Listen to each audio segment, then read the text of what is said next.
Halo, jumpa lagi dengan saya Kak Hasdar. Kali ini untuk BTCLS series kita membahas toraks trauma atau trauma dada. Trauma toraks adalah penyebab kedua kematian akibat trauma setelah masalah pada airway. Pertolongan pertama pada penderita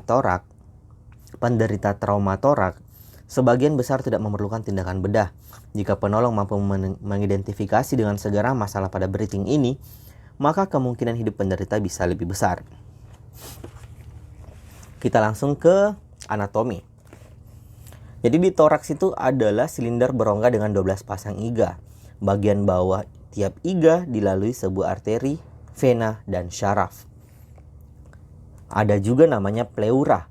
Pleura merupakan membran tipis yang terdiri dari dua lapisan yang terpisah. Pleura parietal melapisi sisi dalam rongga toraks, dan pleura visceral melapisi permukaan luar tiap paru. Terdapat sedikit cairan di antara kedua permukaan pleura tersebut, selanjutnya keluar kembali. Respirasi adalah proses biologis pertukaran oksigen dan karbon dioksida di antara udara luar dan sel-sel tubuh. Untuk patofisiologinya, cedera dada dapat dilakukan atau dapat diakibatkan oleh luka tumpul atau luka tembus. Luka tembus meliputi luka tembak, tusuk, atau terjatuh pada benda tajam. Luka tumpul harus dicurigai adanya pneumotoraks, tamponade perikard, flail chest, kontusio paru, atau ruptur aorta. Gejala umum yang menyertai trauma toraks diantaranya nafas pendek, takipnu, nyeri dada. Untuk mengetahui tanda pada pneumotoraks harus dilakukan beberapa cara, yaitu yang pertama inspeksi. Inspeksi leher dan dinding dada dapat menemukan deviasi trakea, distensi vena, memar, luka dada terbuka, dan pergerakan dinding dada. Lalu dilanjutkan dengan pemeriksaan auskultasi. Paru-paru harus dilakukan pemeriksaan auskultasi untuk mencari ada tidaknya suara nafas. Suara nafas normal paru-paru adalah vesikular normal. Selanjutnya perkusi. Perkusi dada, identifikasi apakah suara ketukan atau perkusi normal, sonor, redup atau dullness, atau peka, hipersonor. Selanjutnya pemeriksaan palpasi. Palpasi pada leher dan toraks dilakukan untuk menemukan nyeri tekan, krepitasi tulang, dan emfisema subkutis. Trauma toraks ada beberapa, di antaranya tension pneumotoraks, open pneumotoraks, flail chest, hemotoraks, dan kardiak tamponade.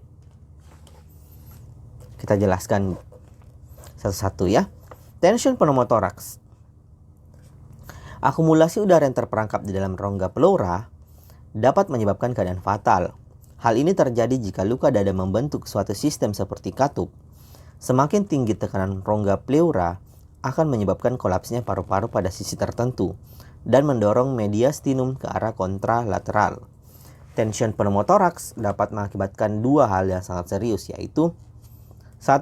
Sangat sulitnya usaha bernafas akibat tingginya tekanan rongga pleura. 2. Menurunnya aliran darah ke jantung. Tanda dan gejala tension pneumotoraks.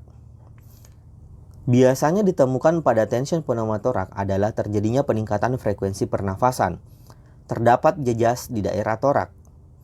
Ekspansi dada tidak simetris. Terdapat deviasi trakea ke arah yang sehat. Pada saat auskultasi, suara nafas tidak terdengar pada sisi yang sakit, dan saat perkusi terdengar hipersonor pada sisi yang sakit. Penanganannya, pengelolaan tension pneumotoraks meliputi pengurangan tekanan rongga pleura dengan cara needle torakosintesis, yang pastinya ini dilakukan oleh profesional. Tentukan garis midclavikula, jarum ditusukkan pada superior iga ketiga karena nervus. Arteri dan vena berjalan di bawah setiap iga, lalu dilakukan tindakan-tindakan selanjutnya. Itu merupakan tindakan yang akan mengubah tension pneumotoraks menjadi pneumotoraks sederhana. Tapi sebaiknya dilakukan oleh yang ahli di bidangnya. Selanjutnya open pneumotoraks. Open pneumotoraks, luka tembak atau luka tusuk dapat menyebabkan pneumotoraks terbuka. Cedera terbuka pada dinding dada dapat menyebabkan pneumotoraks terbuka. Lubang pada dinding dada merupakan jalan yang lebih mudah untuk masuk udara ke dalam toraks daripada melalui jalan napas normal. Gejalanya adalah nyeri pada lokasi yang cedera, nafas pendek, terlihat ada bubble, gelembung udara bercampur darah, dan terdapat shaking chest wound atau hisapan basah saat udara bergerak keluar masuk rongga pleura melalui efek pada dinding dada.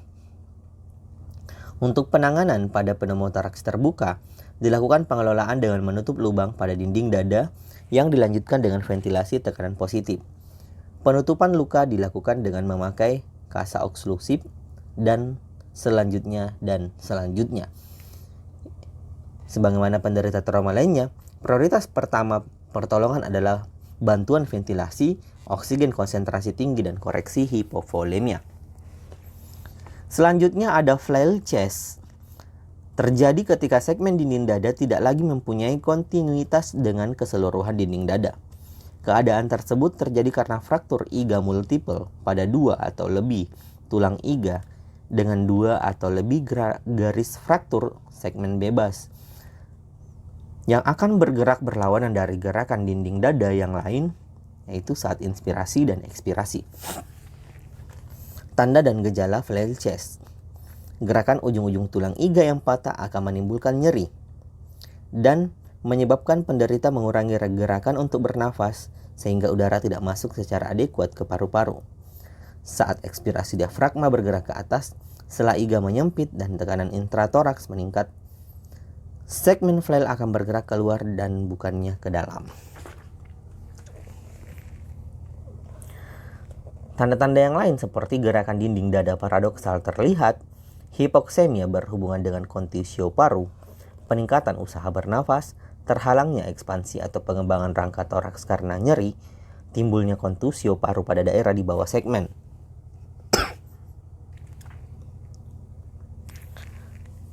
Untuk penanganan flail chest, untuk mengatasi respiratory distress adalah dengan tindakan oksigenasi adekuat dan relaksasi atau mengurangi rasa nyeri, atau kolaborasi dengan dokter dalam pemberian analgesi kuat. Tindakan ini akan mengurangi gerakan segmen dan nyeri, kemudian berikan bantuan ventilasi tekanan positif dengan back valve mask. Selanjutnya ada hemotoraks. Hemotoraks, adanya darah dalam rongga pleura disebut dengan hemotoraks. Keadaan ini disebabkan karena trauma tumpul yang mengakibatkan pendarahan di dalam toraks. Ruang pleura dewasa tiap sisinya dapat menampung 2.500 sampai 3.000 cc darah yang berasal dari pembuluh darah interkostal, paru-paru atau pembuluh darahnya. Hemotoraks dapat menimbulkan hipovolemia yang merupakan keadaan kritis atau shock. Gejala hemotoraks dapat dinilai dari ekspansi dada tidak simetris, nafas pendek, takipnu, suara nafas menghilang pada sisi yang sakit, perkusi redup atau dullness pada sisi yang sakit, terdapat tanda klinis shock. Penanganannya adalah koreksi masalah ventilasi dan sirkulasi, oksigen konsentrasi tinggi serta pemberian cairan elektrolit, prosedur penderita shock, dan segera kolaborasikan ke dokter untuk persiapan pembedahan. Yang terakhir, kardiak tamponade, yang terbentuk oleh darah yang masuk ke ruang perikard karena robeknya miokard atau pembuluh darah oleh trauma. Ruang perikard adalah ruang potensial antara jantung dan perikard di mana pada keadaan normal, ruang ini hanya berisi beberapa cc cairan lubrikan. Tanda-tandanya, ciri dan tanda-tandanya yaitu trias Beck, yakni distensi vena jugularis, auskultasi, bunyi jantung redup dan jauh, adanya tanda-tanda shock. Penanganan tamponade jantung yaitu perikardiosintetis yang bisa dilakukan oleh ahlinya. Kesimpulan, toraks merupakan daerah yang mengandung organ-organ vital kedua setelah otak.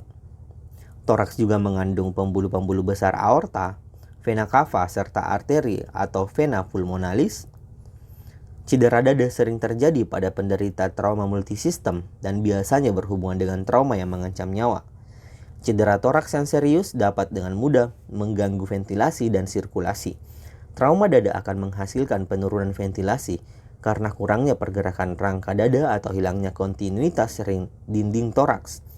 Tidak adekuatnya oksigenasi darah yang melewati membran alveoli kapiler akibat kontusio paru. Tingginya insiden cedera trauma dada memerlukan tindakan stabilisasi cepat di atas. Banyak dari penderita membutuhkan intervensi bedah dengan cepat.